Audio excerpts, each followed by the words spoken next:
Hey, good morning, good afternoon, good evening, wherever you are in the world, and welcome back to the Rebel Reject Create video podcast, where we talk about all things creativity and how you can become more creative. And with me today, I have Ms. Josie Borain. Welcome, Josie. Hi. Hi, everyone. Hello. I really wanted to talk to you because I found your journey with creativity a really interesting one. People will remember you as a model. And then, I mean, I definitely remember this transition where suddenly there was all this talk about Josie Borain being a photographer, being on the other side of the camera. And I think people who don't know much about the fashion industry might think that modeling's not entirely creative, and therefore that was a huge surprise. But maybe you can tell us how that actually happened and whether the photography was an overnight thing or not. Okay, so yeah, I don't know if modeling is that creative. Essentially we just clothes hangers, but there is an energy between the model and the photographer and the stylist and the makeup artist and the hairdresser. It's a whole package. And when the vibe is amazing, you can create really amazing photographs, and you all have a part in that. So there is a form of creativity in modeling in that aspect. But and also as a model, you're not the one who's calling the shots. The photographer or the art director or the magazine editor is calling the shots. So you basically given an outfit, and how you wear it and how you show it is maybe the creative part of that. But what happened with me is I had a boyfriend who actually ended up as a husband, but that's another story for another day. He was a photographer, but I didn't meet him through the photography world, fashion world. I met him just accidentally through a friend of mine. And he actually inspired me to take photographs. And he gave me my first little camera, which was like a Bell and Howell half frame. So it's like instead of 36 frames, it's double that. What's that? 72 or something. And he said, just take photographs of whatever you see, whatever you do. And he kind of became my mentor, my guru, teaching me how to take pictures. And I personally loved it because it kind of was entertaining for me, because to be on a fashion shoot, it's not hugely interesting after you've had your hair and makeup done and the models on the set. There's three models and one of them's on the set and the other one's having her hair done, and you just sitting there. Yeah, you can read a book, or you can, before cell phones, so we didn't have that. I used to take photographs, and that's how I got into the photography part of it. Yeah, yeah. What inspired you so much about photography? I mean, contrasted with what you've just described about being a model. Um, I love the equipment. I was shooting with Leica, and I was shooting different Leicas, the very old one that when you focus, it was like the two ghosts that come together. And obviously this is all on film. This was before digital. And I love photographic equipment. Well, I used to love it. Now I don't find digital cameras that sexy, let's be honest, but they're pretty practical. And I do use one now, but because film is so expensive. But I love the camera. And I think I love being behind the camera, because then you're not really present. You're not part of the story. Mm, You capturing the story. So you once removed. right. That's why I think photojournalism is such a brilliant career. I would love to have become a photojournalist, because you're in the war, or you're in the parade, or you're in whatever it is that you're shooting, but you're not participating, you're capturing. And I love that process. Right, right. If you reflect on your what you would consider to be your best work, your best photography, is there a method or approach or a mind state that you can still pinpoint that was present in all of those things? I mean, is there a certain thing that you need to have as the artist to be able to make the best pictures? Yeah, I think you have to have ironically, a bit of a stillness about you, kind of a hunter.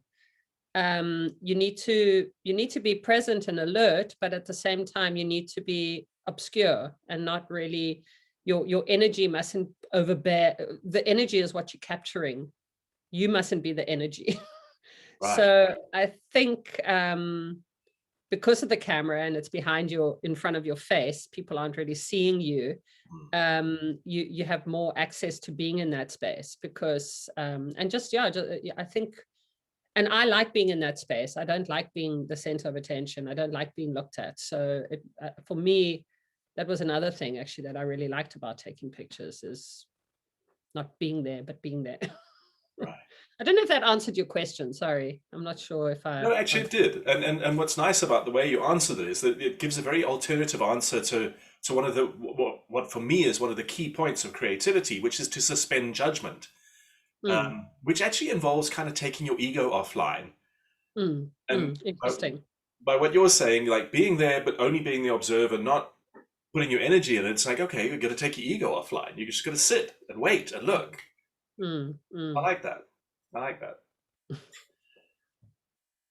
Do you typically decide I'm going to shoot this kind of thing, I'm looking for this kind of thing, or are you just around, do you just carry a camera everywhere and capture whatever happens kind of to you? Yeah, so what has happened to me in the last, I suppose, 25 years is I became literally a housewife and a mother. And my creativity kind of went out the window, because those are, I mean, they're lovely jobs, but they're not really, for me, I found it really difficult to look after children and then go off and be creative.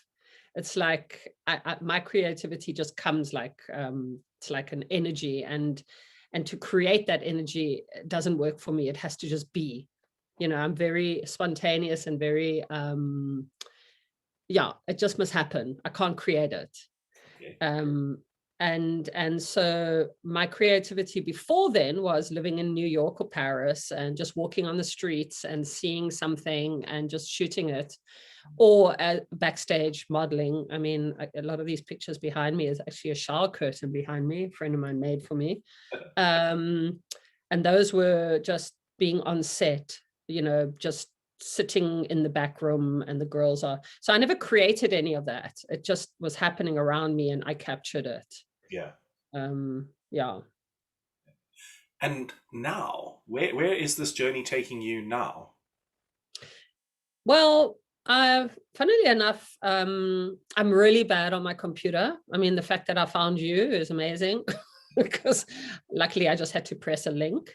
So my Photoshop and my, I pay that monthly fee of whatever for the Adobe, and I've got all of it, but I don't know how to do it at all. I mean, I wish I did, and somebody has taught me, but it kind of goes in one ear and goes out the other. And also, I don't have the patience, truthfully. I find it quite tedious.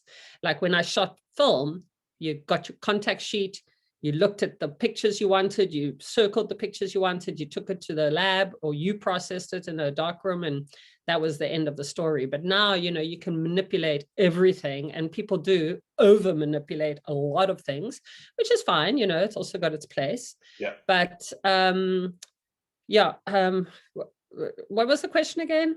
I'm like, where now? Where to now? So where now? Yeah. Digital, clearly. Yeah. So now what I'm doing is I'm mucking about with my pictures, but I'm embarrassed to say Snapseed on my phone.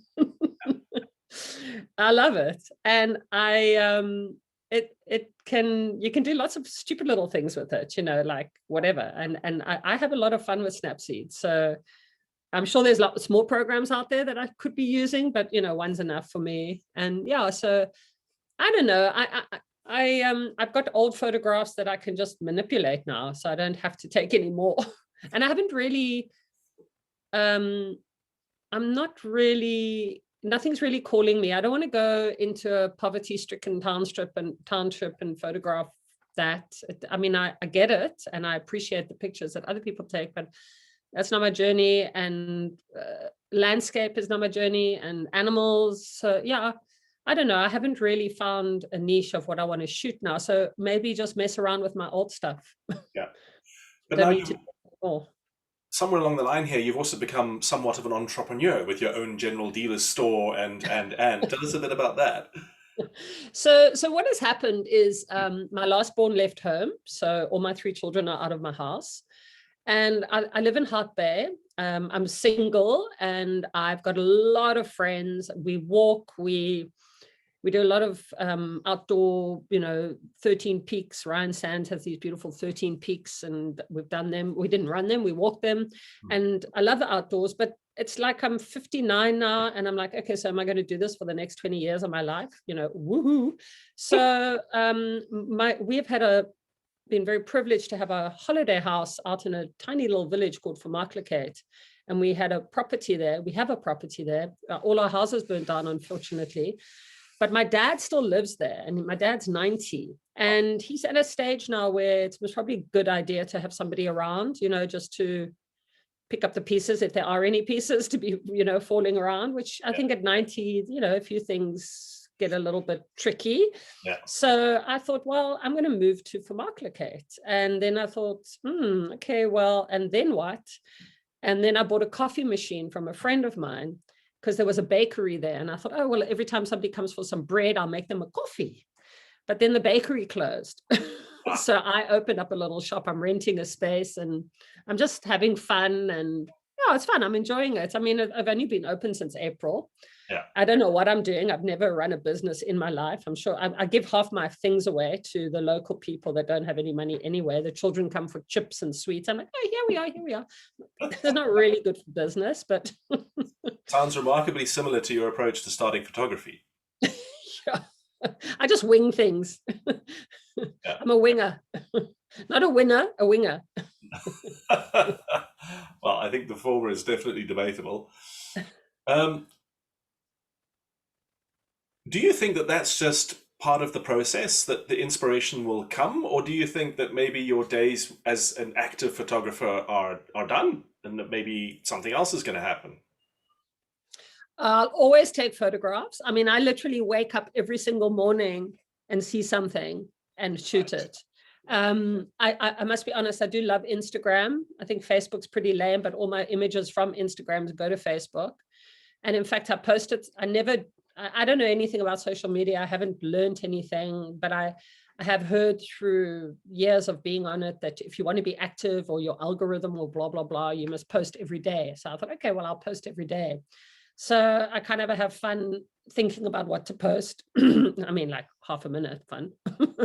But no, I love taking photographs. I think I'll keep taking them. But I mean, even I'd love to do a series in Vermaklikheid. There's some very old. I did some wet plane photography with a guy called Nolan I don't know if you know Nolan, you should definitely interview him. He's genius. He does wet plate, but with that beautiful old camera with a bellow. He lives in Pretoria, I think, and he's fascinating. And I did this, he took a picture of me. And the wet plate's incredible because it picks up every single grain of wrinkle and everything. And which is not really pleasant when aging, but it is pleasant too because it's real. And I would love to wet plate a lot of the characters in Vermaklikheid because they've got these beautiful, wise, old faces. And so I think now I'll still take some pictures. I most probably won't take wet plate because it's a whole mission, but it would be nice. Like Photoshop. Yeah, exactly. Yeah. Clarity. Yeah. Cool. So if you're watching this interview and you're enjoying it, please don't forget to hit the like button. And this channel is full of these kinds of interviews, so hit the subscribe button as well, and you can keep up to date. And if you know anybody who you think should be interviewed, like Nolan that Josie's just suggested, don't hesitate to send me a message or leave a comment here underneath the video. So Josie, just to kind of wrap up, I mean, I'm pretty sure that people come up to you and go, wow, you've done so much amazing stuff. How do I get started on this road? Now, if I say to you, you're only allowed to give one piece of advice to someone who wants to be more creative, wants to become a creative photographer of some kind, what is the piece of advice that you would give? So for photography, what I would say to somebody who's up and coming and who wants to become a working photographer, I would say become an assistant. Because if you're an assistant, you're coming in at the bottom, you don't have to make any of the choices, or, you're not responsible for, you're responsible for loading the camera or getting things right on the set, but you're not responsible for anything else. You meet the clients, you meet the models. Models love assistants. Often assistants go, can we do a test? Assistants work with amazing models. And if you buddy up to them, you can say, can I do a test? And you get them. So you kind of in the back door, but you're able to, and you learn so much. You meet the clients. I mean, meeting clients is a huge thing.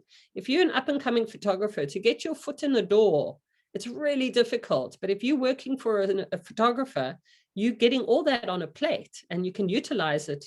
So play the game, be an assistant for 4 years, 5 years, 6 years, go overseas, be an assistant, you know, but everybody just wants to go straight into the game. And it's like, guys, it's like climbing the ladder before you've taken the first step. Just slowly grow and you will get there. But if you just go from the ground to the top, you know, that will happen once in a million people, really, you know. So do the work, actually. I think that's brilliant advice, because I mean, you could extrapolate that to almost anything, actually. Photography, I guess, is kind of cool because there are such things as assistants. I mean, there's not many what do they call them? You know, there's not many people helping out the Rembrandts of the world today anymore. You don't have those kind of people. Yeah. Like he did, like a whole factory full of, you know, young trainee painters, but photographers still do, which is awesome. Yes. Yeah. Great. Josie, thank you so much. It's been awesome chatting to you. You're welcome. Underneath the video, you'll find the links to find Josie on social media, where she is. And you can see what she's doing with her work right now. And don't forget, hit that like button and the subscribe button. And if you have any questions, I'm always happy to answer those as well. So just drop them into the comments under the video. Josie, thank you so much for your time. Thank you.